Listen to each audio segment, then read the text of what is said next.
Hey guys, my name is Terrence Creighton and I'm a school-based agricultural educator at Benjamin Russell High School in Alex City, Alabama. And today, I'm kind of here to talk to you a little bit today about some basic things you would do to a MIG welder, such as having to replace the wire every once and again, inspecting your tips to make sure they're not wore out. And we're also going to be showing you how to safely and effectively remove our pressure regulator to replace it, okay? For the purpose of this video, I actually don't have, these welders are actually in perfect shape. There's nothing wrong with them. And I thought this would be something that would be really useful to ag teachers out there who maybe just started teaching ag mechanics, or just want to try something different, such as MIG welding. So let's jump right into it. So first things first, anytime on a MIG welder, this is a Millermatic 252 MIG welder. It's a single process welder. You want to go ahead and open up your service door. So if you open this door, everything you're going to need is inside of here. You've got your spool, you've got your wiring feed mechanism, and normally you'll have some type of chart on here that tells you what amperage you need to run or what wire speed and voltage you need to run your welder on to get the best out of your type of metal or whatever type of metal fabrication you are in fact doing. Okay, so first thing we're going to do is to replace our wire spool. You want to make sure one or two things does not happen. Okay, with kids sometimes in the shop, your wire can get broken off on the end. You want to make sure you're able to grab the wire. So if your wire's not sticking out on the end, you can actually unscrew this cap on your MIG gun right here, and it makes it to where you can in fact, that's a long one.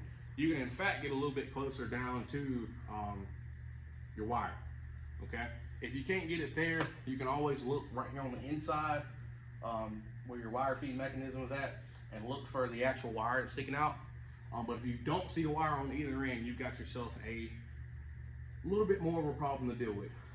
That means the wire is broken inside of the liner, meaning it's stuck inside of this cord, and the only way you're going to be able to get it out is you'll have to, in fact, take out the entire liner and replace it.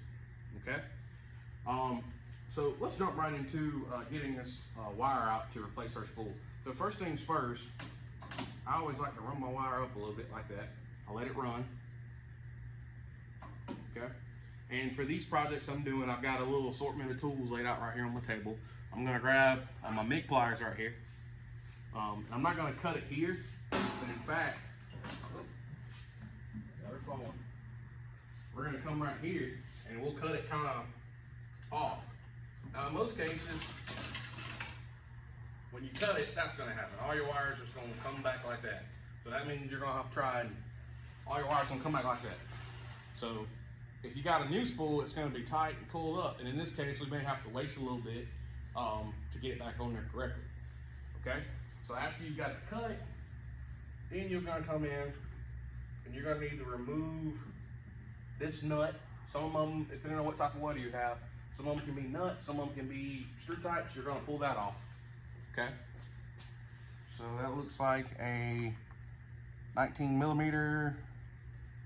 Let's try a 19, see if we can get that off. Oh, a 19 a little bit bigger. They are adjustable.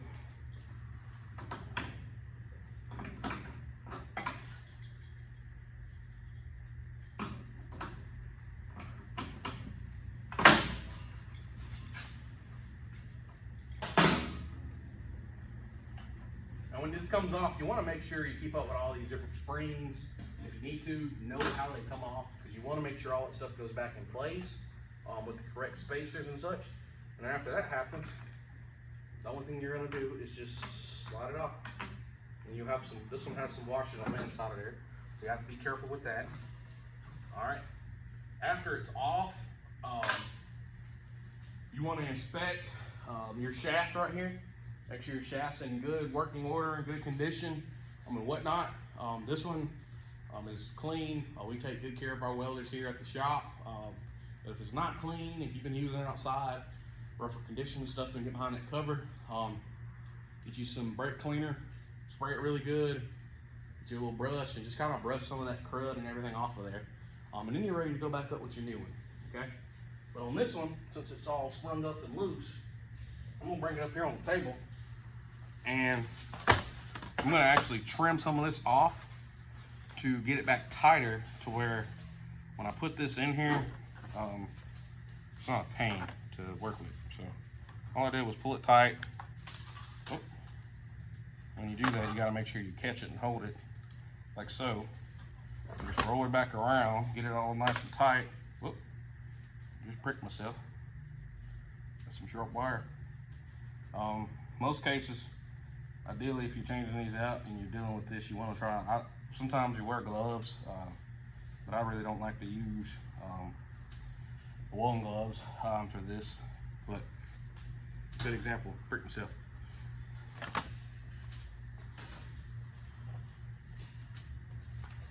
All right, we're gonna get this out of the way so we're not tripping and falling. All right, and we are now ready to reinstall our spool.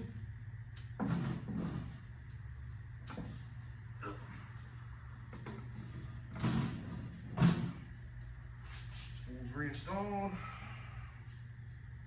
The washer stuck in there.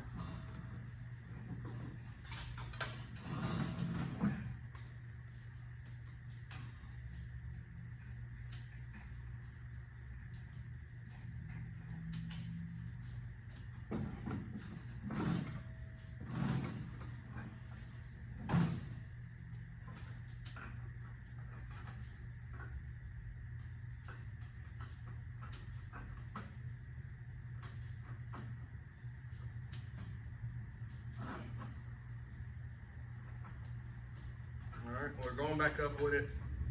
I'll explain everything. So stand back up. So all I did was just put everything back together.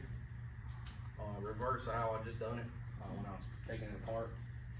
So I'll go ahead and tighten my spool.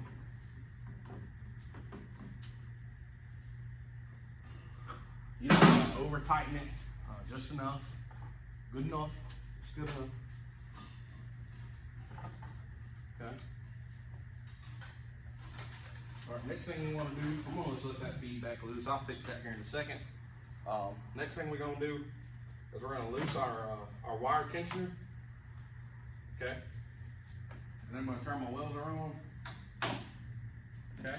And when I turn my welder on,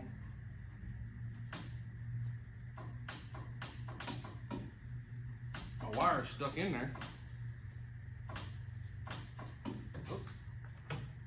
Tensioner down. When you put your tensioner down, make sure it's all the way tight so it speeds it up.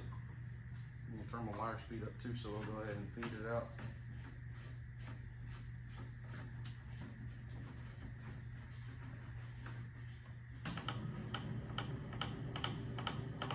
Got that wire speed on about 600 right now, so it'll just crank it out.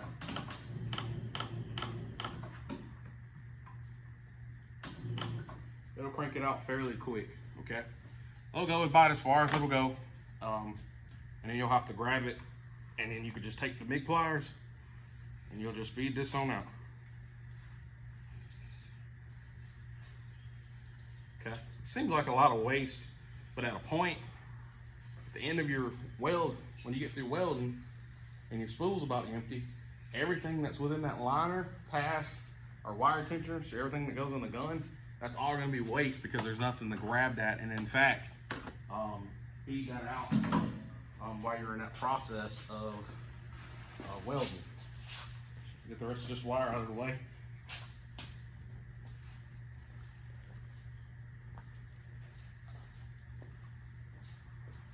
Okay. Next thing we're going to do, we'll pull this back tight. Okay. I'm going to recut it again. This time I'm going to hold it on the side that needs to be held. Or after you cut it there, you've got a hole where your wire came out of. You're going to refeed that back through your spool, or refeed this back through your feeder mechanism, and then you got to line it up to where it goes into your gun liner, which is this hose. And after you get it lined up in your gun liner, you start it a little bit, you'll push your wheel molecular down and make sure everything is nice and tight. Okay, you want to make sure it's not loose, and then you're in fact hold your trigger. I have mine turned up high, so depending on what welder you have, you don't have to necessarily turn it up to 600. Some of them have a service feature where you can press a button right here and it'll just fast feed this wire through without having to turn it up to a speed of 454, okay?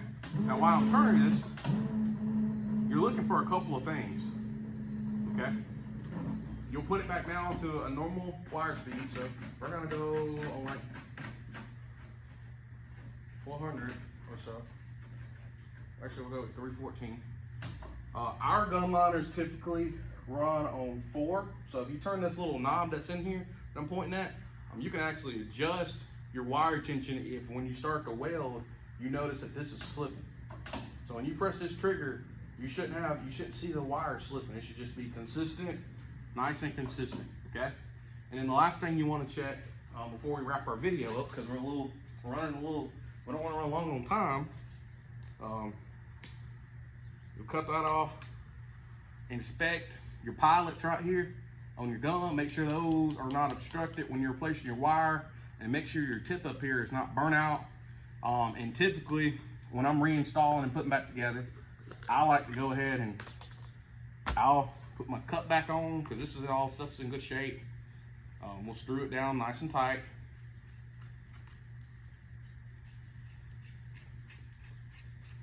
Okay, after I screw it down nice and tight, you're gonna give it a nice dip, okay? That right there is nozzle grease, helps keep this gun unclogged, and it just helps with spatter when you're welding. And your service is now complete. Double check your work, everything looks good. You'll lower your service door, make sure it's latch. You can then turn your gas back on, set it to the optimum voltage and wire speed, and your process of changing out your MIG wire is now complete, okay? Feel free to leave any questions in the comments. And thank you guys for tuning in to how to change out MIG gun liner wire. Y'all have a good one.